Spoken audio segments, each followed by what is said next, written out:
Boa noite a todos. Primeiramente, queria dizer que é uma alegria estarmos aqui reunidos para falar da doutrina espírita e, em especial, esse viés psicológico que Joana de Ângeles tem proposto, nos permitindo ler as mesmas letras que sempre estiveram em Allan Kardec, mas compreendendo com uma profundidade diferenciada, que faz com que a gente saia de uma leitura moralista e impositiva para entrarmos numa lógica de compreender o funcionamento da alma do ser humano, porque quando nós fazemos imposições ou restrições, nós não conseguimos nos transformar de verdade. Nós apenas mudamos a aparência das coisas, fingimos um comportamento para as pessoas ou para nós mesmos. E o que Joana de Ângeles tem feito quando traz a série psicológica é nos permitir um olhar mais profundo a respeito de quem nós somos, de como nos organizamos para ser quem nós somos agora e como estamos, e a partir disso poder compreender como modificamos o nosso comportamento. Porque ninguém que é vaidoso deixará de ser vaidoso por imposição ou porque ser vaidoso é feio. Ninguém que é orgulhoso ou egoísta vai deixar de ser orgulhoso ou egoísta porque isso vai nos levar para um umbral ou porque isso atrai espíritos inferiores à nossa volta. A proposta da psicologia é de compreendermos o que acontece dentro de nós, porque na medida que eu compreendo o que acontece comigo, então eu posso melhor direcionar essa minha vida emocional. Isso faz sentido e interessa a vocês? Faça assim com a cabeça ou assim para eu saber. Porque se não fizer, a gente pode terminar com uma oração bem bonita agora, e daí nós já vamos embora, aproveitando o tempo. Faz sentido, então? Ok. Eu não sei se alguém está controlando a luz. Tem alguém controlando a luz aí? Tem como apagar só a primeira, só para nós falarmos dessa tela agora, só a primeira luz. Eu trouxe para vocês a segunda tela mais conhecida no mundo inteiro, depois da Mona Lisa, que é a tela de Munch chamada O Grito. E usei disso como um estímulo inicial, porque o objetivo da nossa fala hoje é abordarmos a questão da ansiedade. Eu sei que não existe essa questão da ansiedade para todos nós que aqui nos encontramos, não é mesmo? Mas, assim, para a gente compreender, no caso de um familiar, alguém que tenha esse tipo de problema na sua vida, a gente vai estar hoje melhor inteirado da situação para saber como ajudar as pessoas, ok? Então, eu trouxe essa tela porque Munch faz uma descrição interessantíssima para a gente que está olhando, né? Pavorosa para ele que estava vivendo, e a partir da onde ele vive estas emoções e deseja compartilhar conosco através da sua arte. E ele diz assim: estava a passear cá fora com 2 amigos, e o sol começava a pôr-se. De repente, o céu ficou vermelho, cor de sangue.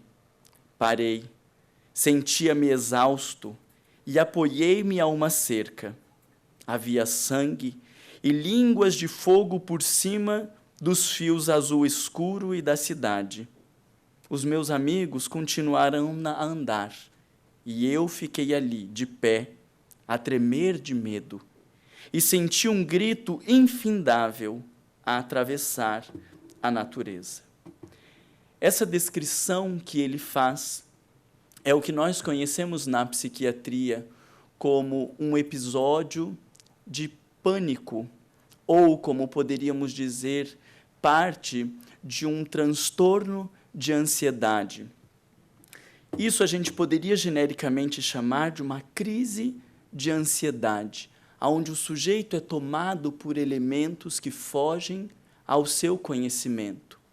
Então, os amigos continuaram andando como se nada tivesse acontecendo, mas ele viveu um verdadeiro terror naquele instante, que não sabia explicar de onde veio e para onde vai. E esse é o grande temor quando nós falamos da ansiedade, porque nós vivemos uma aflição sem saber explicar direito o que está acontecendo. E tentamos colocar esta aflição em algum elemento da matéria ao nosso lado. E ficamos deveras preocupados com o nosso filho e com o medo de que algo lhe aconteça de mal. nos preocupamos com a questão financeira e achamos que nós temos que guardar mais dinheiro, nos preocupamos com a instabilidade e achamos que isso só vai ser resolvido quando nós adquirimos algum bem ou temos uma fortuna incalculável, e assim nós vamos tentando materializar no mundo coisas que, na verdade, estão acontecendo dentro da nossa alma.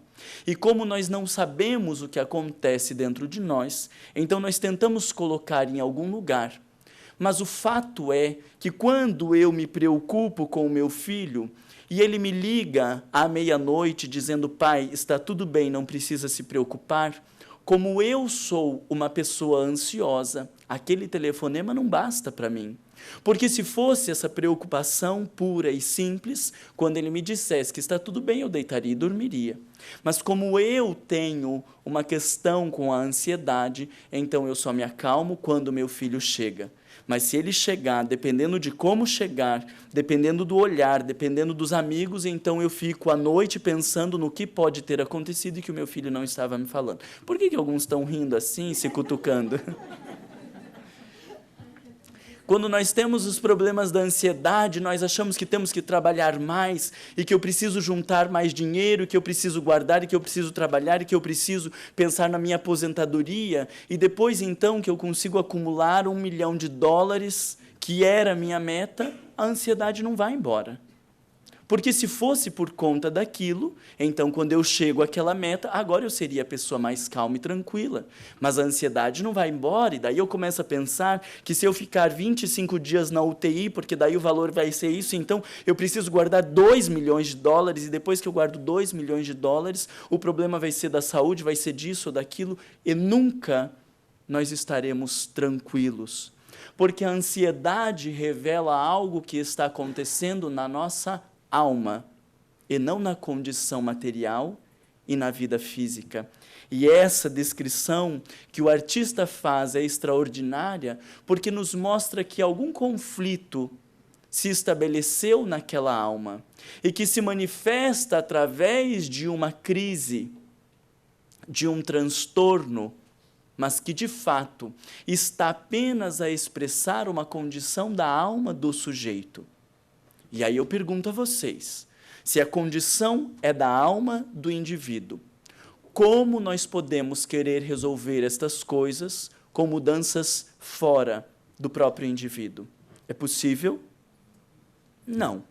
Mas hoje nós temos um número absurdo de pessoas tomando ansiolíticos, os remédios para diminuir a ansiedade. A Almar não está fazendo apologia contrária à medicação. Foi isso que eu fiz? Não. Eu só estou falando que hoje nós temos um número absurdo de pessoas tomando ansiolíticos como se isso fosse a solução para os problemas da sua alma. Mas toda medicação, como um antidepressivo, um remédio contra a ansiedade, eles vão atuar no nível cerebral. Mas como não é o cérebro a nascente dos nossos problemas, eles apenas interrompem os sintomas. E eu não tenho mais aquela reação da sudorese nas mãos, a palpitação do coração, mas resolveu o problema que fazia parte de mim? Não resolveu. E então ele não se manifesta mais daquele jeito, mas vai se manifestar de outros jeitos. E aí nós começamos a ter pesadelo, aí nós começamos a desconfiar das pessoas, fazemos alguns sintomas físicos, como problemas de pele, queda de cabelo, problemas no sistema digestivo, gástrico, e assim a nossa alma vai, de alguma maneira, tentando expressar, dizendo, olha para dentro. E quão difícil que é olhar para dentro. Vocês concordam comigo? Quando Allan Kardec fala do combate ao materialismo, nós podemos também entender por essa perspectiva psicológica que a doutrina espírita vem para o combate não apenas ao materialismo enquanto a questão do acúmulo de riquezas, de bens, como se essa fosse a finalidade maior da vida, mas ao materialismo no sentido de querer explicar tudo pela via material, porque nós precisamos aprender a interpretar a vida pela perspectiva do espírito, porque todos os problemas, todos os conflitos emocionais, todos os transtornos, sejam eles físicos ou mentais, segundo a perspectiva da doutrina espírita, eles têm a nascente no espírito. E por isso só haverá mudança significativa ou a suposta cura quando há então uma transformação. Era para você continuar a frase para ver se você está prestando atenção. Quando tem uma mudança no interior.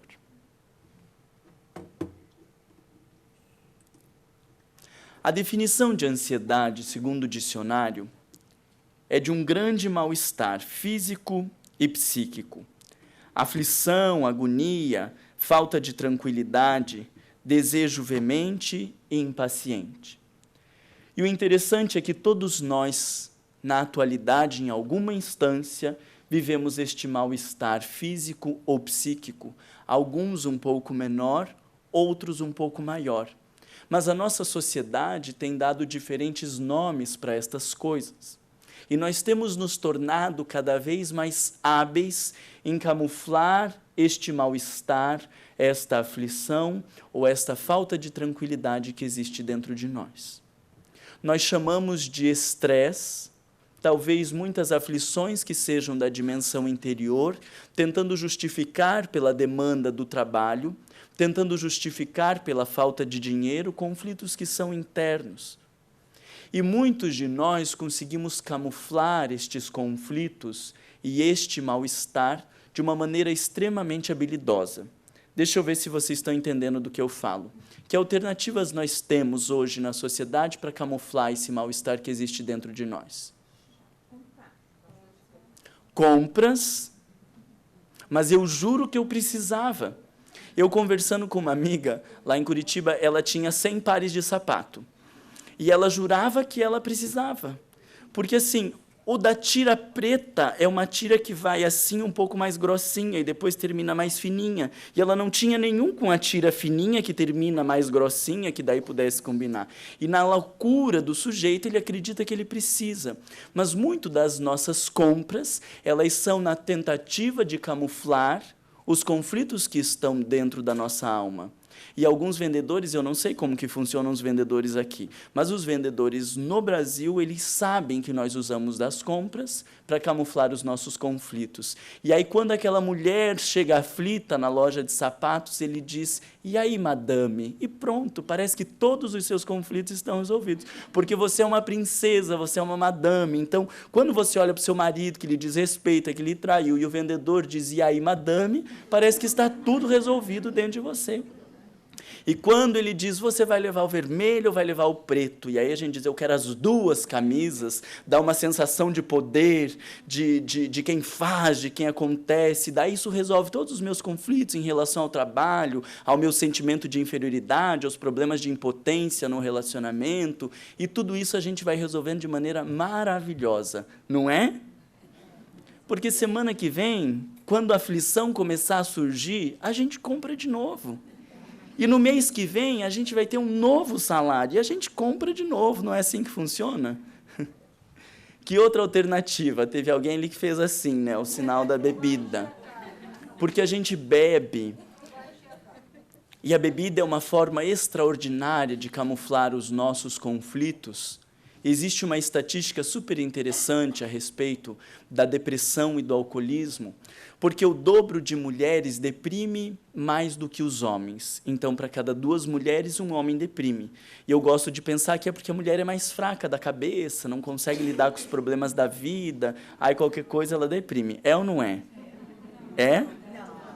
Ah, vocês demoraram para se defender, as mulheres ficaram rindo, já tinha que falar, não tem nada. Fraca o quê?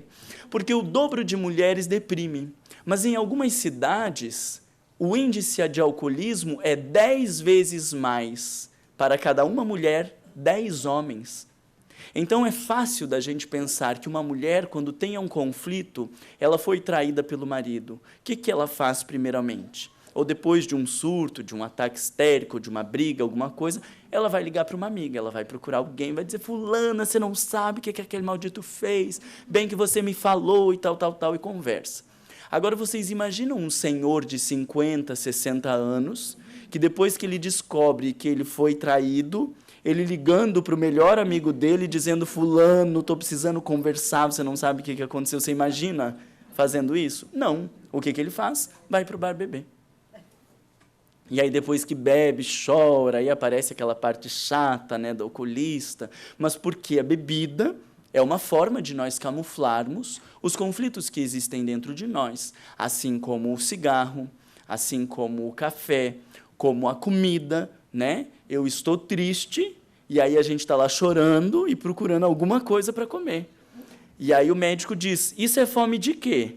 Porque não é fome de comida que você está comendo, né? É alguma outra fome. E nós vivemos quadros horrorosos de obesidade, onde há mais pessoas que morrem pelos problemas do excesso de alimentação do que da falta de alimentação no nosso mundo, porque a gente não come para satisfazer o organismo, não organiza o nosso prato pensando nas coisas que nós precisamos para manter o nosso organismo sustentado. A gente come para tentar camuflar as nossas tristezas, as mágoas, os conflitos, e aí depois que a gente come, parece que preencheu.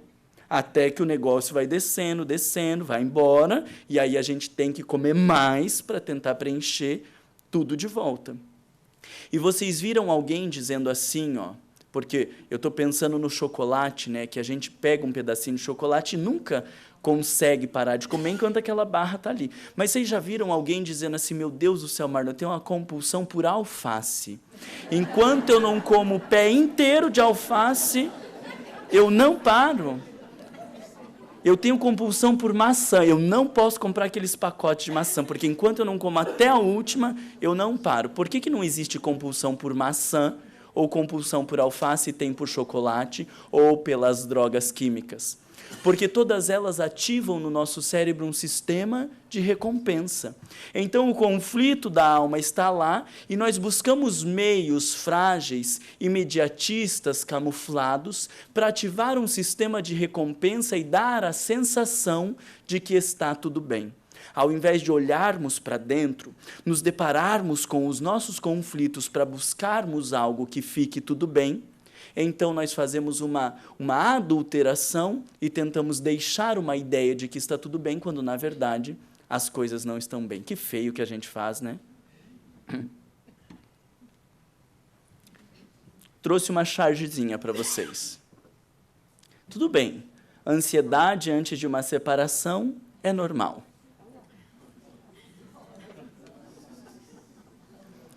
E daí eu queria perguntar para vocês, existe uma ansiedade natural?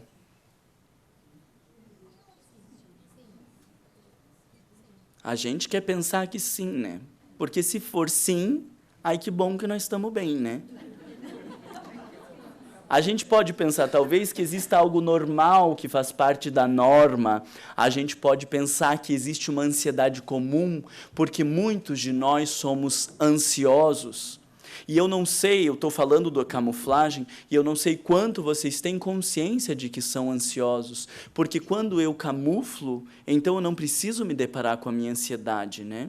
E talvez se tirar o café, talvez se tirar o chocolate, se tirar o álcool, se tirar muitas vezes o exercício físico ou o sexo, alguns de nós enlouquecemos. Então a gente acha que tem uma vida normal. A gente discute quando não tem sexo e briga e tal, mas porque de verdade nós não estamos falando da necessidade daquilo na nossa vida.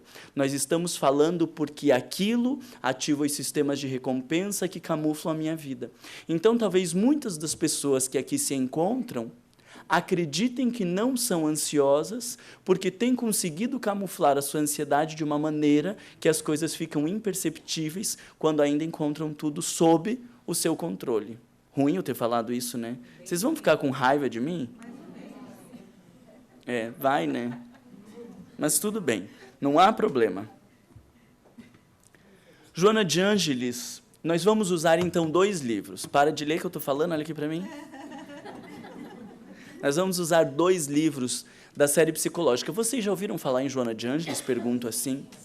Joana de Ângeles hoje é um dos espíritos que nós temos de maior elevação, que nós temos acesso.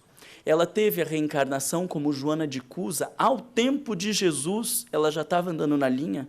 Então, vocês imaginem uma trabalhadora ao tempo do Cristo, em 1600, quando teve a reencarnação como Juana Inés de la Cruz, ela foi considerada a maior poetisa da língua hispânica, com conhecimento, ou melhor, com domínio de medicina, direito canônico, astronomia, isso em 1600. E hoje, então, quando nós temos estes livros de Joana de Ângeles, nós precisamos olhar como verdadeiras preciosidades, porque nós estamos falando de um espírito de altíssimo nível que nos traz muitas informações importantes, né? A gente, de repente, vai lendo um monte de novidades que chega, aparece uma coisa ali, e olha o livro lá de ansiedade, o fulano, beltrano, mas nós nem sabemos direito que referências são essas. E nos perdemos em deixar de estudar as obras de Allan Kardec, porque eu tenho certeza que se eu perguntar quem aqui leu as 5 obras de Allan Kardec, ou se eu perguntar quais são as 5 obras de Allan Kardec, eu acho que tem gente que nem sabe quais são as 5 obras de Allan Kardec. Depois nós temos que estudar André Luiz, temos que estudar Emmanuel, Joana de Ângeles, Manuel Filomeno de Miranda, Ivone Pereira, Sueli Caldas Schubert. Depois que acabou de estudar essas coisas, não dá tempo para estudar mais nada. Não dá tempo nem para ficar olhando aí qualquer coisinha aí na internet, porque são autores tão importantes para a consolidação da nossa consciência, do nosso entendimento do que seja a doutrina espírita, e às vezes a gente gasta muito tempo vendo outras coisas e deixamos textos que são importantes e que são muito mais seguros para que a gente consolide o nosso pensamento. Faz sentido isso que eu falei para vocês? Sim. Ok.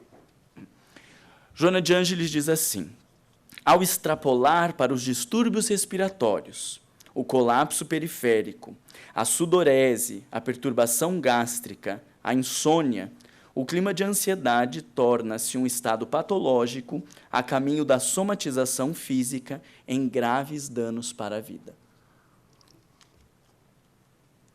Então, aqui nós já falamos de uma situação grave. Quando nós temos alterações físicas, quando temos alterações na relação sexual, por exemplo, como a impotência ou a ejaculação precoce, a mulher que tem a perda do prazer no relacionamento, quando nós temos insônia, a insônia da ansiedade, em geral, é uma insônia inicial. Eu demoro mais para dormir, eu fico rolando na cama, a cabeça vai para um lado, vai para o outro, eu penso isso, penso aquilo. Isso é a insônia muito característica da ansiedade. E nós temos um outro tipo de insônia que é característico da depressão, que é a insônia tardia. Eu deito e durmo, mas lá pelas 3 ou pelas 4 da manhã eu acordo. E acordo num estado de certa angústia, fico pensando nas contas, fico pensando nos problemas, vivo um determinado mal-estar e preocupações. Então, sempre que nós temos alteração na alimentação, seja para comer mais ou para comer menos, alteração no desejo sexual, seja no mais ou no menos, alteração de peso por conta da alimentação e alteração do sono, seja no dormir mais ou no dormir menos, nós temos a sinalização do nosso corpo de que algo não está bem. Não é para tomar mais remédio, é para parar e pensar o que está acontecendo comigo. Porque às vezes nós temos uma rotina tão enlouquecida e nós vivemos tantos compromissos, tantas tarefas, temos uma jornada de trabalho intensa que a gente não arruma tempo para parar e se perguntar o que está acontecendo. E se eu não vou refletindo sobre o que está acontecendo, estes conteúdos vão se agravando dentro de mim até que em determinado momento as coisas se extrapolam para os distúrbios físicos. Então, Joana de Ângeles, na continuidade daquele texto, ela diz: o grande desafio contemporâneo para o homem é o seu autodescobrimento. O que vocês entendem por autodescobrimento? Eu queria que vocês falassem um pouquinho. O que vocês entendem por autodescobrimento? Se auto-entender. Tá, mas vocês estão falando tudo a mesma coisa. Conhece a ti mesmo, se conhecer, se auto-entender, tá tudo a mesma coisa. Queria que vocês me explicassem o que é autodescobrimento. Quem aqui se conhece, levanta o braço para eu dar uma olhadinha? Vocês ficaram tensos agora, né? É uma busca incansável. Que vai para onde, assim? Que estão buscando, para onde?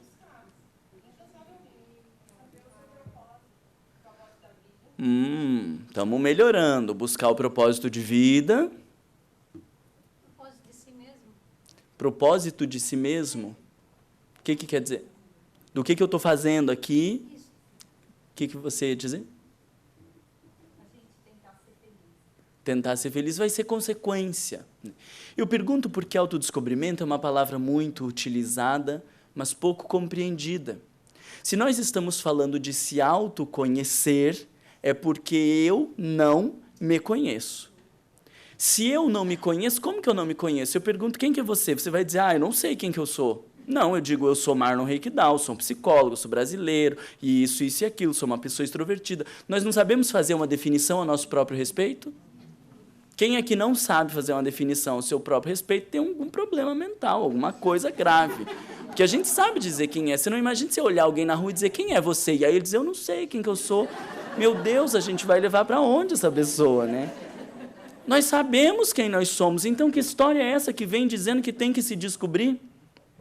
Nós sabemos quem nós somos num nível egóico, mas existem muitas coisas a nosso respeito que se encontram escondidas de nós mesmos. E aí é que é a grande interrogação. Porque nem eu sei que eu sou algumas coisas que eu sou. E como que eu vou saber se eu não sei? E se quando as pessoas falam, e obviamente como eu não sei, eu vou dizer que eu não sou. Então alguém diz, nossa Marlon, como você é orgulhoso. Mas eu não enxergo o meu orgulho, porque o meu orgulho está numa dimensão inconsciente. Então alguém diz, você é orgulhoso. Se eu não enxergo, o que que eu digo? Não sou. Orgulhoso é você, olha o que você faz, que não sei o que. Não sei. Nossa, como você é invejoso. Eu não. Aí a gente vem, assiste uma palestra sobre a inveja, fala, fulano tinha que estar aqui. Meu Deus. A palestra foi toda para ele hoje, né? Eu acredito que perdoei e não enxergo que eu trago mágoas dentro de mim, porque elas estão numa dimensão inconsciente. É como se tivesse um pano por cima delas e eu preciso descobrir. Eu preciso tirar este véu que me impede de enxergar. Vou trazer um exemplo para vocês, então, bem fácil da gente refletir. Nós trabalhamos um grupo lá em Curitiba sobre o perdão. E aí tinha uma senhora, e dali que ela perdoando, e ela ensinando todo mundo, porque tem que fazer o que ela fazia, porque ela passou coisas horrorosas, porque ela tinha perdoado, porque ela era maravilhosa. E aí no último encontro, eram 8 encontros sobre o perdão, no último encontro eu fui dar carona para ela. Aí estava eu e ela. Chegamos ao portão da casa dela, inclinadinha, assim, numa subidinha. Quem que passa à nossa frente? O alvo do perdão da minha amiga. Aí ela diz, tá aí, ó Marlon. Mas graças a Deus que eu sou espírita, porque eu não me envolvo mais, é Deus quem vai fazer justiça. Eu não tenho mais nada a ver com essa mulher. Se você olha para esta alma penada e diz, fulana, eu acho que você não perdoou. O que ela vai dizer? Eu? Claro que eu perdoei. Eu já estou livre desta mulher e perdoei, estou de coração limpo. Isso é o autodescobrimento, porque todas as suas mágoas ou os seus ressentimentos estão encobertas dela mesma, como se aqui embaixo desse tablado existissem buracos, falhas, podridão, mas como tem um tablado bonito, tem um carpê maravilhoso, nós não cogitamos que existam essas coisas dentro de nós. E este é o grande drama do autodescobrimento. Porque como nós olhamos o externo, nós mantemos uma conduta adequada, nós fazemos uma linha de perfeição e de angelitude, nós não imaginamos os conteúdos que existem dentro de nós. Vou fazer uma pergunta só para dar uma conflitada com vocês. Vocês aceitam dar uma conflitada? Tem mais mal ou mais bem dentro de você? O que predomina? Quem acha que predomina o mal, levanta a mão para eu dar uma olhada. Poucos. E quem predomina o bem, levanta o braço. E o resto não sabe o que... Não. Tá, então eu vou voltar. Não tem meio a meio, tá? Não existe essa classificação meio a meio. Segundo os espíritos, ou predomina o mal ou predomina o bem. Você acha que predomina o mal ou o bem. Veja como é difícil. Os espíritos nos dizem, segundo Allan Kardec, no Evangelho segundo o Espiritismo, capítulo 3, que nos mundos de provas e expiações, que é onde nós estamos, o mal predomina.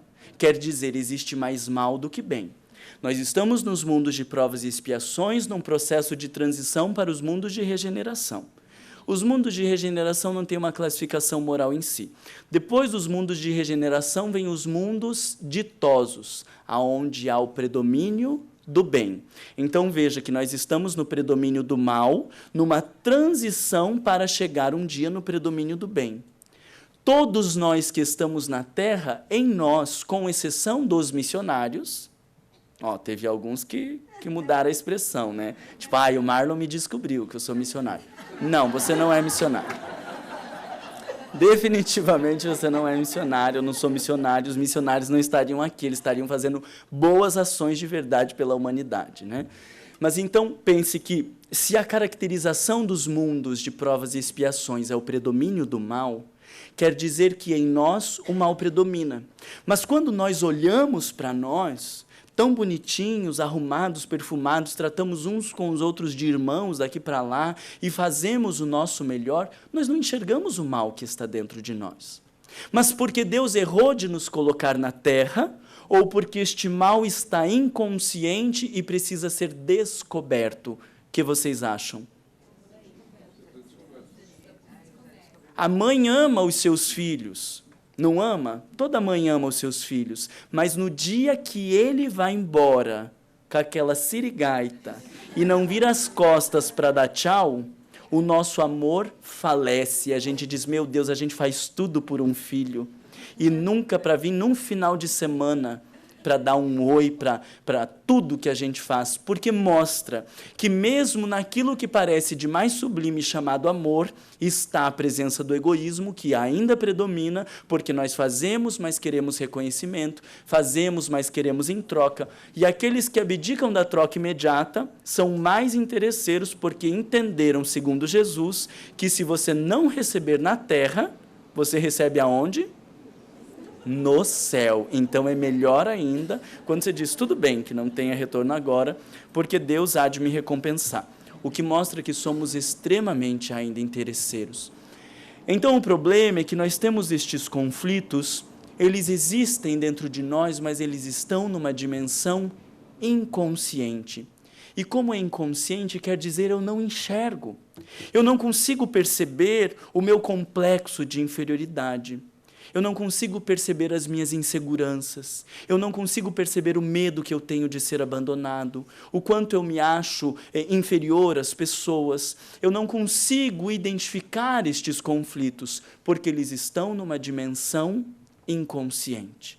E é muito comum pessoas, por exemplo, que vivam um complexo de inferioridade, se manifestarem como pessoas arrogantes.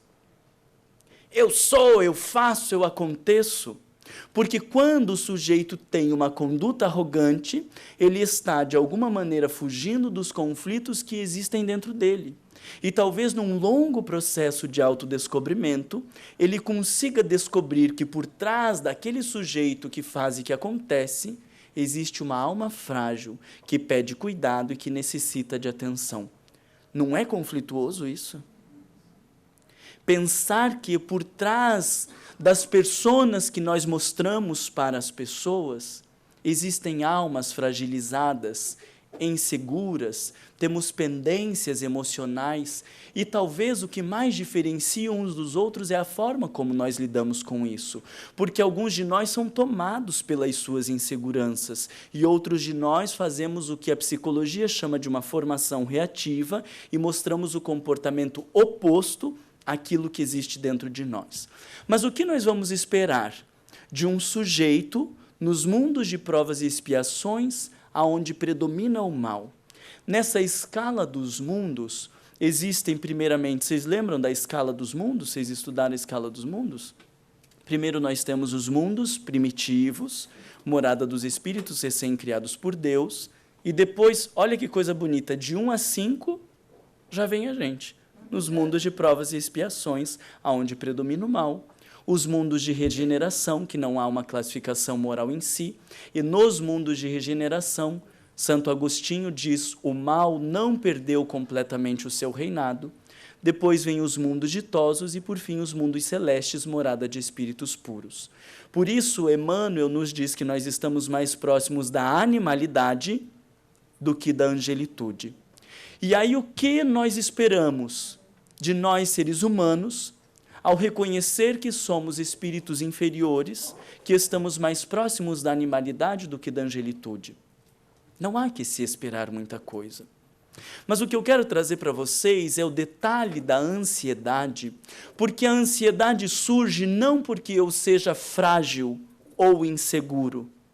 A ansiedade surge quando eu quero camuflar que eu sou frágil ou sou inseguro. A ansiedade surge quando eu quero me mostrar melhor do que realmente eu sou. Quando eu quero fingir para os outros que eu sou forte, quando na verdade eu sou frágil e todos nós somos frágeis. Quando eu quero me mostrar superior, quando em verdade eu reconheço as minhas limitações. E em todo momento que eu tento mostrar algo que de fato eu não sou, o meu psiquismo reage de uma maneira a dizer, pera lá, tem alguma coisa errada, e sinaliza para nós através da ansiedade, pode sinalizar através da depressão ou de tantos outros conflitos, transtornos mentais que existem na sociedade.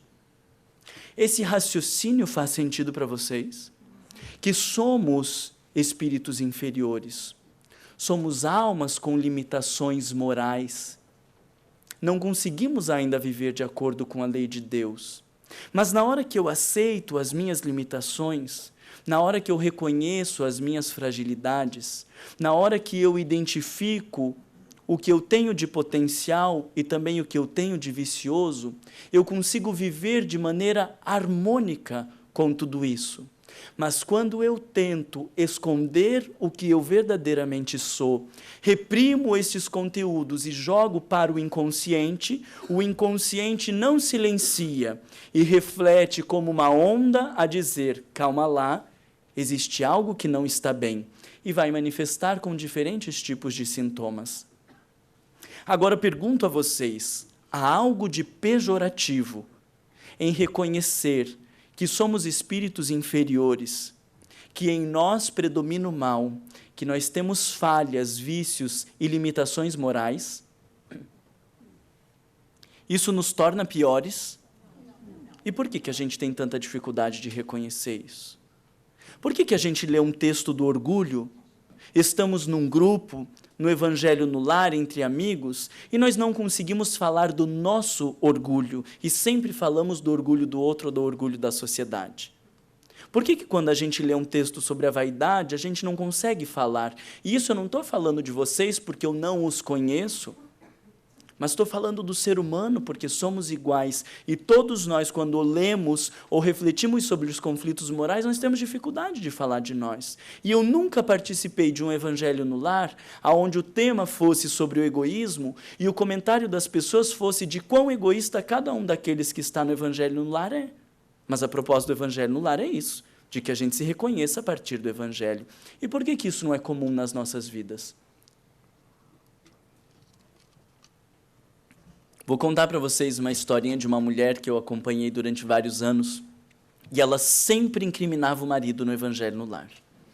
Lia sobre o orgulho dela, dizia, ainda bem que a gente está aqui lendo, né? Porque o teu orgulho é muito difícil de lidar. E sempre ela dava uma introduzida evangélica, tipo, ainda bem que nós estamos reunidos, que bom que nós estamos em nome de Deus, e metia a faca no marido ali do lado.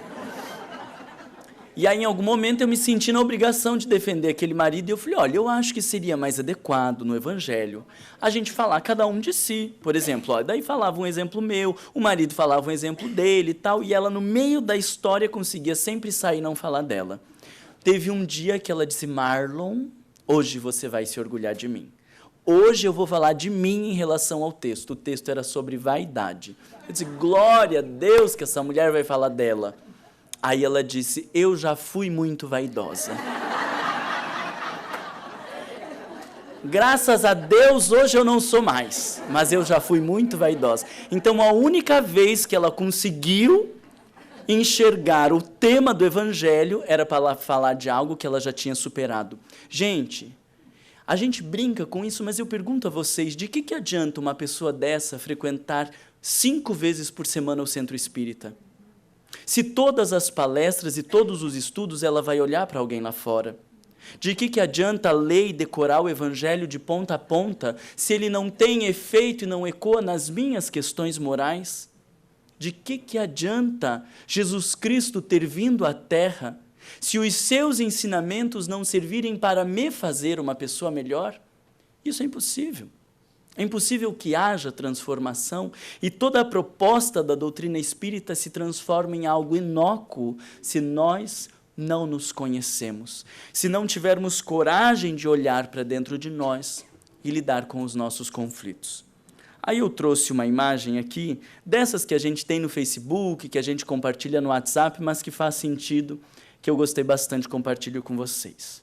Depressão, ansiedade e ataques de pânico não são sinais de fraqueza. Eles são sinais de ter tentado manter-se forte de forma demasiado longa.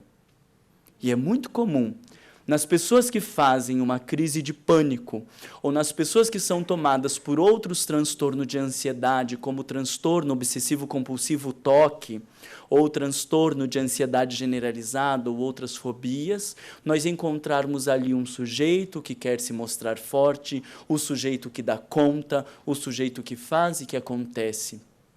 E o que mais me chama a atenção é porque, embora essa imagem seja valorizada na nossa sociedade, dentro do centro espírita, nós não deveríamos ter permitido que essas falsas imagens entrassem.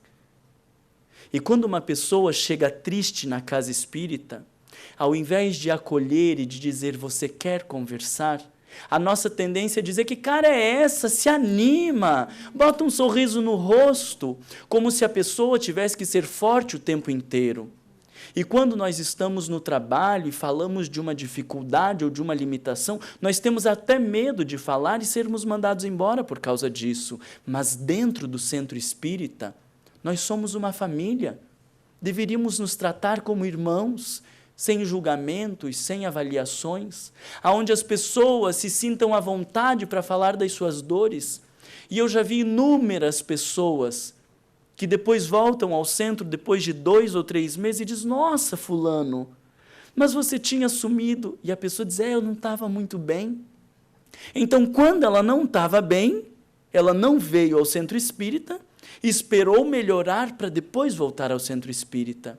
Obviamente com medo de ser julgado, de ser condenado. Mas a proposta que Jesus Cristo nos faz não nos deixa perceber algo diferente. Somos frágeis, somos impotentes, somos pequenos, somos limitados. E a doutrina espírita depois traz com inúmeras exemplificações as nossas limitações morais. Somos espíritos viciosos. Em nós ainda predomina a vaidade, a inveja, o medo, predomina o orgulho, o ciúme. Não quer dizer que a gente vai deixar que essas coisas atuem desgovernadamente. O Marlon falou que a gente é orgulhoso mesmo, eu vou ser orgulhoso, vou enfiar o pé na jaca, porque já que a gente vai ser assim. Não é disso. Mas eu não vou tentar me mostrar humilde e depois que termina a palestra e alguém vem me dizer, nossa, eu gostei da sua palestra. Eu digo, imagina, não foi nada. Foi sim, me acabei de estudar, estudei um monte, muito obrigado que você gostou. Mas a gente não consegue dizer nem muito obrigado no reconhecimento daquelas coisas, porque a gente precisa mostrar uma imagem de humilde. Só que se eu mostro a imagem de humilde, o sujeito orgulhoso que eu não trabalhei continua aqui dentro de mim e ele vai tentar se manifestar de alguma maneira. O sujeito ciumento e invejoso continua existindo dentro de mim e vai se manifestar de alguma maneira. Então a proposta que a doutrina espírita nos faz não é de uma exigência como outras religiões talvez imponham às pessoas, de uma perfeição que agora não é possível. A doutrina espírita nos deixa claro que a perfeição, a pureza de espírito é a nossa meta. Com certeza é a nossa meta. Mas uma meta para talvez daqui milhares e milhares de reencarnações. E enquanto isso, nós vamos reconhecendo quem nós somos, sem medo, sem vergonha, sem culpa, aceitando as nossas limitações morais. E na medida que nós conseguimos reconhecer quem nós somos, a nossa alma não precisa se manifestar de maneira ansiosa a tentar mostrar que existe algum conflito dentro de nós. Eu vou precisar passar algumas coisas, porque não vai dar tempo para a gente falar, que eu me estendi demais, mas essa aqui eu acho importante de trazer. A ansiedade é uma das características mais habituais da conduta contemporânea. Impulsionado ao competitivismo da sobrevivência e esmagado pelos fatores constringentes de uma sociedade eticamente egoísta, predomina a insegurança no mundo emocional das criaturas. Eu quis trazer essa frase para reforçar essa ideia de que vivemos numa sociedade altamente competitiva, uma sociedade que construiu uma lógica de que parece que só existe lugar para uma pessoa, para o primeiro, e a gente não lembra do segundo, não lembra do terceiro e lembra dos fracassados. E nós criamos essa lógica e estimulamos isso entre os filhos. E quando um se sai melhor na escola e o outro se sai pior, a gente diz, mas olha o teu irmão, olha o quanto que ele estuda, estimulando a competição o tempo inteiro, comparando os corpos, comparando o salário, comparando a casa, como se quem tiver a melhor casa, quem tiver o melhor salário, quem tiver o maior cargo, então esta pessoa será melhor do que os outros. Mas nós somos um ser coletivo. Não faz sentido uma sociedade que cria espaço apenas para um, porque então não seria uma sociedade. E dentro do centro espírita, nós precisamos viver a lógica de uma comunidade, onde temos diferentes características, temos diferentes jeitos de ser, diferentes conhecimentos, diferentes estruturas psicológicas, mas todos somos importantes. Nenhum de nós é melhor do que os outros e todos merecemos respeito, cuidado, amor e fraternidade. Essa é a proposta do Cristo, essa é a lógica que está exarada nas bem-aventuranças, essa é toda a sua proposição de tratarmos o próximo como gostaríamos de ser tratados. E na medida que nós conseguimos nos olhar como uma comunidade, o senso de insegurança, o senso de que eu vou precisar no futuro, ele vai se dissolvendo, porque eu sei que eu tenho amigos, eu sei que eu tenho pessoas que me amam, eu vou me sentindo acolhido e me sentindo parte, e isso tende a diminuir os quadros de ansiedade e de depressão. E depois de conseguir perceber que nós fazemos parte de um mesmo todo, nós então damos o outro passo, que é descobrir que este todo é cuidado e regido por Deus. E Deus é um Pai de infinito amor, de justiça e de bondade. E se Ele vela por nós, não há o que temer. Então, para encerrar a nossa fala, nós queríamos lembrar da colocação em Mateus capítulo 6, versículo 25 a 34, aqui em Mateus, o texto é de 3 proibições. Esse texto está dentro do que Mateus chama do Sermão do Monte, que traz as bem-aventuranças e várias outras colocações. E nas 3 proibições, deixa eu ver se não me falha a memória. A primeira proibição é: não acumuleis os tesouros que a traça pode comer ou que os ladrões podem roubar. A segunda proibição é de que não se pode servir a 2 deuses, ou se serve a Deus ou a Mamon. E a terceira proibição é de não se inquietar pelo dia de amanhã. E no texto de Lucas, a colocação é justamente preocupações e ansiedades. Vejamos o que o texto diz. Não vos inquieteis, é fala de Jesus, não vos inquieteis pela vida, com o que comereis, nem pelo corpo, com o que vestireis, pois a vida é mais do que o alimento, pois a vida não é mais que o alimento, e o corpo mais que a veste? Observai as árvores do céu que não semeiam, nem ceifam, não recolhem em celeiros, e vosso Pai Celestial as alimenta. Não valeis muito mais do que elas? Observai os lírios como crescem, não labutam nem fiam. Eu, porém, vos digo que nem Salomão, em toda a sua glória, vestiu-se como um deles. Se a erva do campo, que hoje existe e amanhã é lançada ao forno, Deus assim veste, quanto mais a vós, homens de pouca fé. Buscai primeiro o reino e a sua justiça, e todas estas coisas vos serão acrescentadas.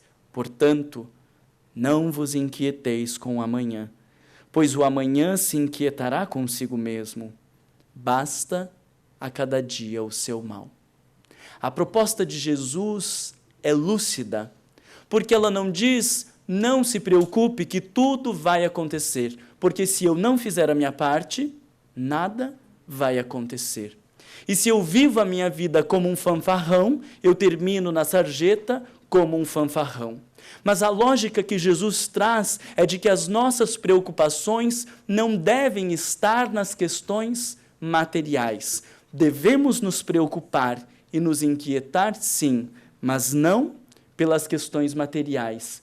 Buscai primeiro o reino e a sua justiça.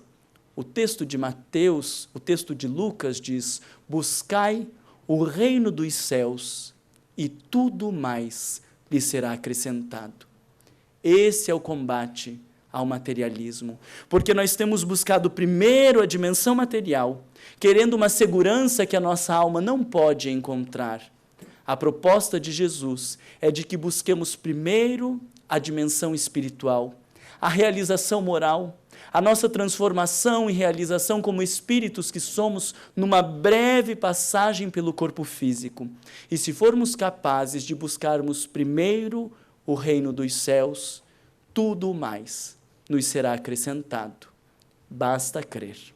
Pela atenção de vocês, por essa noite que de minha parte me senti muito bem, foi muito agradável, pelo convite da casa. Muito obrigado.